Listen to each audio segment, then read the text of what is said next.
right, we're going to call our special meeting to order. Item B, declaration of a quorum, 7 members present. Welcome, everybody. That brings us to item C. C1, special meeting to discuss vision and review details of the process that will be used for the long-range facilities and bond planning committee. Mr. Martindale. Thank you, Mr. White and board members. We have Dr. Lizzie Johnson here with us today. Lizzie is our third-party facilitator that will be leading the work of our long-range facility and bond planning committee that will begin meeting and meet over the course of the months of April and May. So Lizzie is here kind of to give the board an overview and of the process that she will utilize to move that group of, or that committee forward through this process. So Lizzie? All right, great. Well, good afternoon, Board of Trustees, Superintendent Martindale, thank you so much for having me today. I'd like to start off with the board before the committee gets started because I know many of you become the point person for your community and are asked many different questions about, what's the process about, how's it being done this year or this time. And I like to just arm you with some information so you have some good knowledge moving forward of how I will be working with the committee and what our end game is. So I'm going to make sure we got this. Okay, fantastic. So in front of you, you do have a planning and logistics document. Amy copied this for you today. I thought it'd be a good idea for you to have it. I'm gonna go through a few slides, but always will refer back to this. Feel free to stop me at any point, ask any questions. This will be painless in 30 minutes. I know many of you are on work day today, but I will be giving you credit for this as a school board training. I'm a registered provider. So you can take that to the 2-for-1 today. That's right. And we'll title that as visioning training since we are talking about the vision of the district. So just a little background on me. I don't know if you've seen my bio, but you definitely can go to my website and look up a lot of things about me. I was in public ed space for over 25 years. I started in this arena of public ed in 1995. Whew, that's hard to say that, but yes. And so I served in various capacities within various school districts around the state. Started my career as a teacher. Middle school was my passion. I love middle school kids. I'm kind of weird like that. And I also was a high school teacher and a high school swim coach. Moved into campus administration for a while at the middle school level, and then ultimately to a central office where I sat in many seats, never Mr. Martindale's. I never wanted to be a superintendent because I did not want 7 bosses. So that was my goal there, to not do that, but I have all reverence for the men and women that serve our school districts throughout the state. So throughout that time at central office, I worked in various districts, small rural, a school district with less than 1,000 students, to suburban mid-size, somewhere around 25 to 30, and then an urban district in the Dallas area that had close to 50,000 students. So I served in finance, facilities, teaching and learning, special programs, leadership development. I've pretty much run the gamut on positions throughout central office. So how did I end up here? 5 years ago, I started this company when I finished my doctorate because I felt like I had a lot to give the state in terms of this types of initiative and program process. I go around the state myself, and I have 4 other consultants that work for my company, and we help school districts in this initiative to help guide them, but to also help your community. So my goal is to be the advocate for your committee that's going to come in and spend time working on this project. And I want them to entrust in me that they can call me, get to know me, and I am their point person. Because if they have questions, they may call 5 of these very smart people here in this room, and they may get 5 different flavors of answers. My goal is for the best answer to be given to them about the question they have at hand, and then also to share that information with the rest of the committee. So over this process, what I'm doing is I'm training and I'm coaching them and I'm educating them about your district. They're learning various things so they can make the best decisions about what to put into a bond package that has children's interest at heart. And so This is my email. Mr. Martindale has my cell phone. You can definitely share that with them. I will be sharing my cell phone number with the committee, and I tell them to call me, and I encourage them to call me at any time. And I walk them through concerns they have and anything they need during the process. That's what I feel like a facilitator should do, and especially if we want to get the best bang for our buck out of your community members to put the best package together for your kids. Okay, so like I said, I am their third-party advocate. My goal is to always have them feel comfortable with me and able to ask me questions. Sometimes I go into a committee and I have some people that I can tell are on the fringe. They're not real sure about why they're there or what the outcome will be, and they may have some trust issues with processes of this nature. But I always bring those people in the fold because we're not trying to convince them of anything. We're there to educate them about your finances, your growth, your facility needs, and what we have to do that's right for kids. I will take care of all the meeting designs. I put the slides together. My goal is to take as much off the district as possible. So I will be working with your architect, with your demographer, with your financial advisor, who I know mostly all of them throughout the state because I've done this work for so long now that there's just hard not to get to know all of them, right? And so, like I said, I'm available to the committee. We prep everything. Amy's been wonderful. She's super organized, which makes my job easier. But, you know, as you have probably ever served on a committee, you know when you walk into a room and things are in chaos and they're putting things on tables and, you know, people are running around trying to get copies made.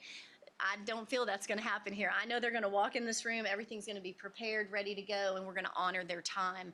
And as you know, there's no money being given to them to be on this committee. We're going to give them a nice dinner and a nice pat on the back, so we have to be organized for them and ready.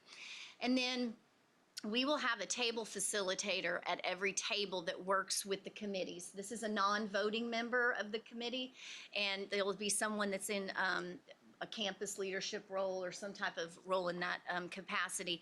They will just be there to guide and support the table when there's questions that need to be answered. They're not an expert. I don't expect them to know everything, but I expect them to keep the task at hand on hand, because sometimes people come into those buildings at night or into that committee meeting and they want to talk about why the bus was late or why the high school receptionist doesn't answer the phone fast enough, or, you know, whatever it might be. I need them to stay on track with the presentations at hand. So that facilitator is there to help me guide them when I can't be at all those tables. And the next day I debrief with them just to make sure we haven't heard anything that's negative that we need to get in front of. I've worked in a district in the Dallas area a few years ago, and one night there was a lot of talk about neighborhood congestion, and a couple of new elementaries were on the project list, and some of the people were upset because they felt like there was congestion in those areas and they didn't want traffic to be backed up, and they were just, you know, it was just a hot topic, but nobody brought it out into the big room. Well, after the debrief, we realized it was talked about at every table. This is something that can bring negativity in the room that we don't want, so we want to get ahead of that. So we planned to meet with the city very shortly after that. We had maps up the next meeting, explained what the traffic flow was going to look like and how those schools would be designed with certain parking lots that were accessible to car lines and things of that nature. Put that to bed and we moved forward and never heard about it again. So that's why I need the facilitators at the table, because I can't have my ears everywhere in those meetings. So our ultimate end game is for the committee to reach consensus and commitment regarding the vision of your facilities here in College Station ISD. We work on a 2/3 majority, so it's not 100% consensus. I'm a realist, and I know not everybody in that room is going to agree on everything. So 2/3 has always been a really good number that I think works well as we move forward in putting the package together. Something I tell the committee, they'll hear this from me many times. Your leaders will get tired of hearing this from me, but I will say over and over again, not everybody in this room is going to get everything they want, but everybody is going to get something they want. And I make them understand that because we are adults, we work in silos sometimes, and we have to come in this room and work together, and we have to give and take. So you can't just throw your hands up if you don't get everything you want, because we have to remember what the focus is, and that's students, and that's why we're making those decisions. So also in front of, like I said, in front of you's logistics document, the second page really speaks to this meeting overview that's up here on the slide. You'll notice that draft watermark in the back. That's not a mistake.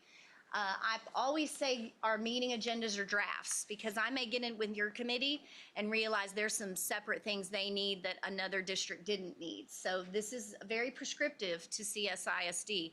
And the reason being is because I have to make sure that they're getting all the information that they need. So as you look through this, you can see every night has a template of an agenda. You also have that in front of you. So our first night is a lot of process. We talk about timelines, what's our vision and our end goal. You have a charter, and so we will have someone from the board, Mr. Horak, maybe that can be you as the president, come and present the charter and thank the committee on behalf of the school board, and ask them to, do their best in that room every night for your kids. I talked to them about gradients of decision-making, something I just talked to you a little bit about not working in silos, but working together. They will stay at the same table every night, and that's purposeful. If I let them switch around all the time, they don't get used to each other. And I need them to get open and comfortable at those tables. I want there to be hot topics and heavy discussion.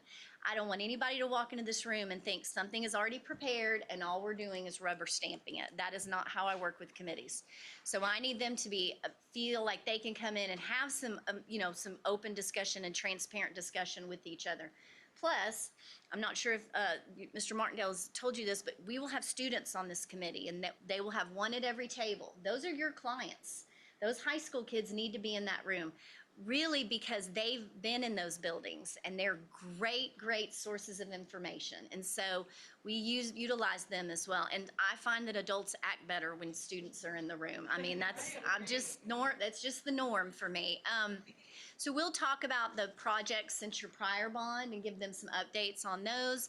And then your illustrious CFO will do School Finance 101. And we're going to explain to them the difference between M&O and INS funds and why bonds cannot pay for salary increases, all of those misnomers, and do some background on the district of your financial ratings and things like that, and talk about tax rate in the area, and just give them those really good information that they need. Meeting 2 will be an update on your demographics, and that's when we will also have a high-level facility need assessment. So we're not going to boil this down into projects at meeting 2 or cost. It's basically where we will say, now at the high schools, here are some high-level needs. At the elementary schools, at the middle school, at the admin building or whatever it might be, support building, and talk about those. And so we're basically teeing them up. We've talked about finance, we've talked about growth and numbers, and now we're going to talk about needs. And then on that meeting 3, it's a Saturday morning, we're going to put them on some yellow dog school buses, and we're going to take them around your community and actually take them into your buildings. Many of these people will say, oh, well, I've been in that building. My kid went to school there 12 years ago, or, I went to school there. I know that building. No, we're going to take them in there and show them specific things that they need to see. And not just things that are needs, but we want to show them the good things you've done with taxpayer dollars. So we're going to take them into some of those buildings that have a really good look and that are performing well for student engagement and teacher engagement. And that's going to be their hands-on experience. Your wonderful architect, VLK, Melissa's going to prepare a tour booklet for them. So in the case that someone's busy that Saturday and can't be there, they will have a booklet when they get back to meeting 4, and we'll have a debrief at those tables about what they saw and what they learned so that their friends can catch up. So meeting 4 is the very heavy meeting where we go through all the projects, and they are prioritized into 1s, 2s, and 3s. 1s are obviously things we need to capture immediately for safety and security, for student learning, and all of those high-level needs. 2s are things we need, but maybe can wait just a little bit, so maybe those are at the end of the bond sales when we finish out this bond. And then 3s are things that maybe we can push to next time that aren't as pressing. So we want to show them what we explained to them too, what are 1s, 2s, and 3s, and they're going to get a menu of all their projects and their cost. This is the night we have a little heartburn sometimes, especially now since, our prices for construction and labor and things of that nature is so different than pre-pandemic years. And Melissa does a great job. I really walk the committee through understanding the differences from now to about 2019 and show them some cost differences, not just in buildings, but in the price of food or, just daily things that they are experiencing. We have to boil it down for them because you have to realize the majority of people in this room are only thinking about house renovations. They don't think about a door that's pushed 600 times a day or a toilet that's flushed 500 times a day or what have you. They think in terms of 4 to 8 people living in a home and maybe replacing the carpet every 10 years, right? So I have to get them to understand this is a whole nother level. And the costs are a lot in their mind, that's just a different type of information that they are not used to seeing. So we'll get them there. We'll make sure they understand where we are in terms of cost and, building in for inflation and things of that nature. And then meeting 5, we'll invite your financial advisor to speak and talk about your bonding capacity, what that means to your tax rate, and talk about ballot language and those types of items with your committee. And that's the night that they will take their worksheet and they will do a vote at their table. Now, after meeting 4, we've given them a worksheet to take home. That worksheet has all the projects, the cost on it, and I encourage them to go home and build their own bond. Build your dream bond, thinking in terms that it would have to go to an election.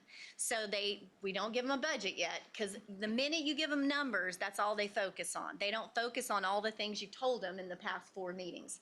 So they come back to meeting 5 with that worksheet, then they get their budget that night. The FA explains that. Superintendent Martindale stands up, talks to them about conversations he's had with you all and where the district is comfortable with that number, taking it to the taxpayers and the voters. And then they will build an actual bond at their table that night. So the first time they build a bond is alone at home with their worksheet, maybe with their significant other, right? And then the second night they bring it back and they're gonna build it in the room at their table. So 2 levels of voting. We go home that night and they still get one more processing of it. I can't have them just vote once. It lets the air out of the room. It's just not enough. I need them really thinking about what they're gonna put in this package and why they're making that decision. So meeting 6, they come back and we answer all questions. We get it all out on the table and we allow them to build a bond package in the room. I have a proprietary software system called CoVoice that I developed with technology engineers. Let me tell you, that was a feat in itself as a non-technology person. But we'll use that and we'll bring big screens in that they'll use at the tables to do that. I have some video I'm gonna send to Amy, she can share with you of another district. It's so interactive and fun, and they see their friends building this bond and the excitement's in the room. And that's what we want. We wanna build some capacity in your room. Because ultimately, these people are gonna be your mainstay to go out and advocate in your community because they're the ones with all the information. And so we'll also do a SWOT analysis that night and talk about strengths, the weaknesses, the opportunities, and the threats of a potential bond. And we'll celebrate, have cupcakes, take some pictures, and send them on their way. And then I will come back with a few of those committee members, and they will present the package to you in a formal board meeting. Sometimes the board will have it presented as just an information item, and then come back the next time and actually vote on it. And that will just depend on your timing and when we put that together. But you will need to, if a bond is called, have that decision made by the 2nd week of August. That would be the timeline for this. So we're on a good time frame and moving forward. So this is a slide I use with the committee, and I like to show it to the school boards that I engage with because, like I said, that we can't have silos in that room. So when somebody walks in and says, I just don't know if I can support that project, well, talk me through that. Are you just have a little reservation? Can you live with it? Can it move forward with your friends at the table? So I walk them through this every night. We talk about this chart and have them understand that until you really cannot live with something, that's when you vote no. That's when you say, nope, I can't have that, my vote as a yes to add that to the package. So we showed this every night, and then this is one of my favorite slides. So anytime a new topic is introduced in that room, it's business as usual, but people pick sides. They diverge to one side or the other, And then we have our grown zone. And that's why we keep them at the same tables, because I need them to grow and I need them to be honest with each other. And then they converge to a decision point. And that's where the magic happens right there. The one thing on this slide, though, that does not stop for our decision making is time. So you can call any school board member that I've worked with or superintendent, and they will tell you that when I say a meeting runs from 6 to 8, that a meeting is going to run from 6 to 8. I never keep people after. We never go over the clock. We have a very timed agenda. Anyone presenting will know exactly how much time they have and how much time we have to allot for Q&A. I'm just very succinct in that because these people are giving their time to your district. If we keep them later and later every night, it's a bad thing. It's not a good positive effect. So you can count on that we will be starting at 6 and we will end at 8 every night that they are there. So as your district is putting the committee together, I know y'all have got a list that's moving. These are just some ideas, and I'd already shared this with Mr. Martinell and with Amy about, as you're looking across section, we want to bring in people that other people can see are on the committee and say, well, that person's like me. We have common interests, commonalities. Well, I'm going to talk to them about what's happening in there, because these people in this committee are representing your voters, basically. They're there to make decisions that the voters will ultimately have to go to the ballot box and really make that decision for. So I always just say you want to have a smattering of the people on this list. Like I said, students are important. We have business leaders, civic, alumni are always great to have there. And we want that cross-section in the room because it really is a representation of your community as a whole. Okay, that's it. That's right. Because we already had the charter. That's right. So we're good. One thing I do want to tell you, and I like to reiterate this, is we don't have open mic night in meetings that I facilitate, and that's why we get out in 2 hours, okay? So when I have a presenter present, like, for example, Amy stands up and does School Finance 101, she finishes and she will exit stage right, and I will come up and I'll say, okay, committee, you have 10 minutes to discuss at your table what you just learned. Because a lot of times what I learn, you may learn something different. So we teach each other. I call it reteach and spiral, and our PD people in the room will appreciate that. But we're going to make sure we all are on the same page with the information that we receive. And those tables then are going to come up with the most important question that they have. Now, every table is going to get one question. So, Lizzie, what do you do if questions don't get answered? Well, I find that 9 out of 10 times, every question does get answered. Because when they've talked to each other at the table, they're answering the questions they already had. But in the case that there are lingering questions, we will always have a parking lot where they can post Post-it notes and leave questions, and we'll get those emailed to them the next day. So no question goes unanswered and no concern goes unmet. I'm very stringent about that to make sure that we have all the information there in the room with the committee. So while we're excited, I'm excited to be here today. I'm excited to engage with your community and to get this process rolling. We do have some back-to-back meetings, and that's okay. It keeps us on our toes, keeps us organized. We have a great resource in VLK who will be helping with slides and, of course, the cost and projects and things like that to present. But at this time, I'd like to see if you have any questions or any comments you'd like to give to me. So obviously, there's no dates on here on these yet, so we don't know any of the dates. Are we waiting on those? Actually, we know all the dates. Oh. Yes. We've been sharing with those that we're asking to consider to be on the committee, because we're getting them to check their calendars before they commit, because we're telling them there's an expectation that they make all but maybe one of the meetings, and they have to be in attendance the last couple of meetings where we start building the bond and there's voting. So we do have dates set for all of these, and we can share those with you via transmittal this Friday. So we have established those dates. The only date that we have not settled in on, because the board will really can make this decision, is when they will come and present whatever proposal they have to you. I don't know if we'll make the regular June meeting. It's possible it may need to be soon thereafter or a little bit before. So that's the only one we're not certain of. But we do have dates, and we can share those with you.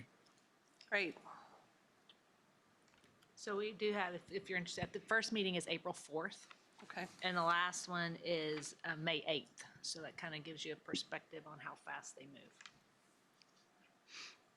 Wow, so it was when was the last one? May May 8th. 8th? Okay. We're gonna, That is We're gonna fast. do this It's in a a busy month. Okay, very busy month. And I was just curious, I've seen other groups, do you, it sounds like you do, when you formulate the table groups, you try to get a smattering of those at each, so it's no not just who walks in the room and goes. right, no, they will be assigned a table, and there's a reason for that, so Yeah. that we don't have a ton of Chamber of Commerce or, civic leaders at one table. We want them around the room and impacting all of those areas. Yes, ma'am.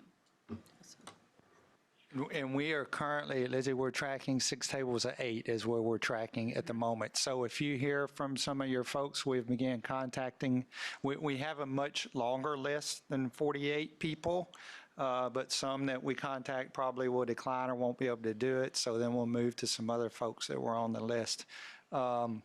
We hope to have that wrapped up by the end of this week, but whenever we do post the agendas for our March 21st meeting, we will have the committee member list linked in for the board to be able to see. So if you begin hearing from some folks in the community that, hey, I was asked to serve and so on and so forth, that is occurring as we speak right now. And as I mentioned, with all of them, we're sending them the dates, whether we reach them by phone or text or whatever, or you're interested, we're sending them the dates and saying, hey, we got to make sure you can commit to be there before we put you on the committee, because our experience on a couple of different occasions, people agree, and then we don't have the best attendance possible, and we need everybody engaged in this process, pretty significant process. Great. Go ahead, Jill. I was saying, just to make sure I'm understanding, the role of the board members is that we can take turns just observing, right? So, correct. No board members or central office administrators will be assigned to a table or will be voting members. 3 of you can come and attend the meeting, however you so choose, and listen, and so on and so forth. But this is a little bit different than we've done in the past as well. But yes, what we will need to do possibly, and Amy, if you'll remind me as we're discussing this, when we get the dates out, is probably, if you have an interest, we may have to have the group sign up in advance so that you can see, so that we don't accidentally end up with a quorum. Right. Because then we'd have to, somebody would have to leave, or we'd have to post it. And if we have to post it, then we have to open it to comment and so on and so forth. So we'll have tables set up around the perimeter for folks to watch and listen and so on and so forth. Did I capture that Yes, sir. correctly, Lizzie? Perfect. Okay. This may be more of a board question than a question for Dr. Johnson, and maybe my recollection is incorrect, but I seem to recall that with the last bond committee, there was at least a little bit of, I'll use the term direction, that the board believed it was important to not have an increase in the tax rate based upon. Is that something that we'll talk about before we get to Yes. that point? Before meeting 5, you all and Superintendent Martindale will have those conversations to decide where's a comfort zone for you as the purveyors of the taxpayer dollars. You have that fiscal responsibility to them. So there does need to be a comfort zone that the FA will present certain models to them, a low, medium, high, or maybe there is no tax rate impact. It just depends. But yes, we will give them some direction, because we don't want 6 totally different bond packages that night. Yeah. We want them coming together. Yeah. So that would be a discussion we'd have at like our April meeting, for instance, or Sure. not? Yeah, I think probably we need to, probably in a workshop setting. That way we can just kind of get a feel as a collective group, so we can provide direction, so that the committee is not bringing forth something that's outside the scope of what the group would consider. As we kind of touch on that, whether it's tax rate increase or not, this is what, and I know the group is aware of this, remember the ballot language. I will tell you that I have, the last go around, we spent significant time explaining to people there wasn't a tax rate increase, even though it said it was a tax increase on the ballot. So we spent significant time explaining this to people.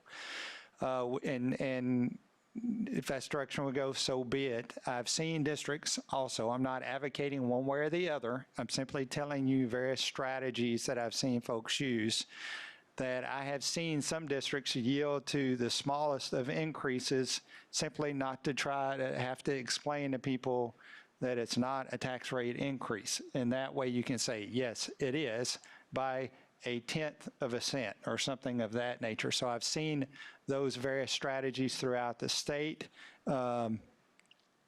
be incorporated, because then it shifts the focus onto the projects itself as opposed to the tax rate. They just kind of embrace it and do a very minimal adjustment. So just something to think about as we think about how you communicate, how we would be communicating this in the fall, whatever comes forward to our constituents.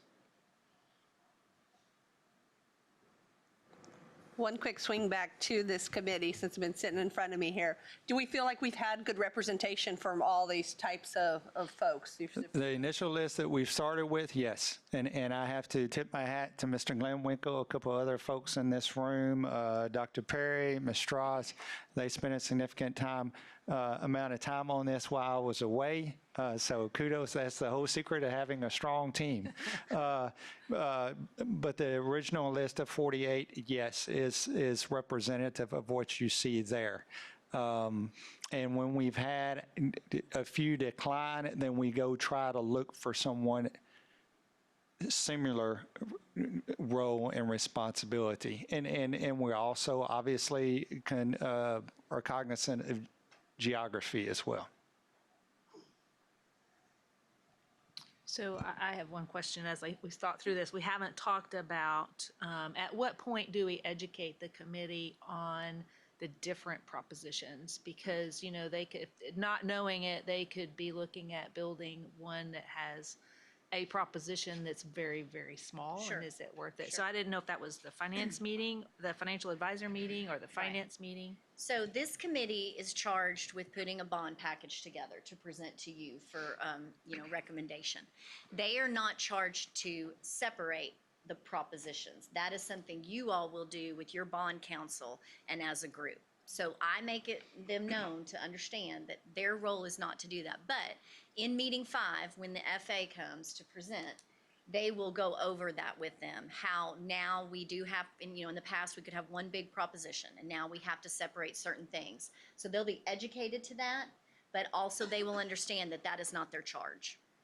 That is definitely your purview and with your bond counsel.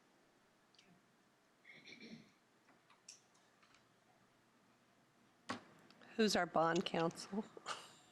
What do you mean? What does that mean? Jeff Gobus. Yeah, that's Okay.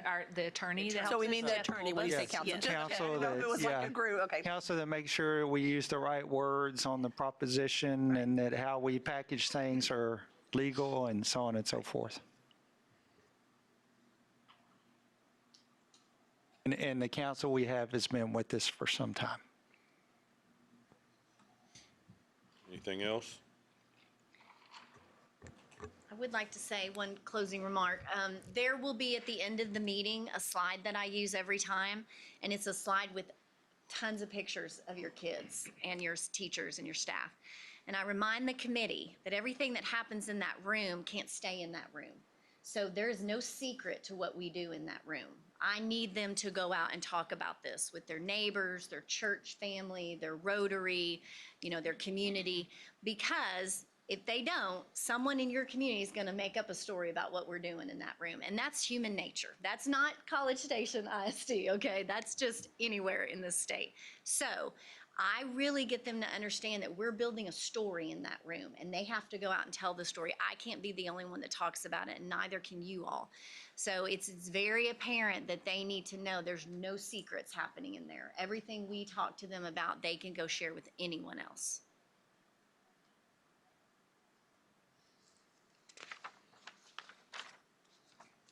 Nothing else? Dr. Johnson, we do appreciate it. Yes, sir. If you can't tell by my excitement. But I'm very excited about this process and the result of what you find. So looking forward to it. There's nothing else, we will adjourn. Thank you, Lizzie. Yes, sir. Thank you.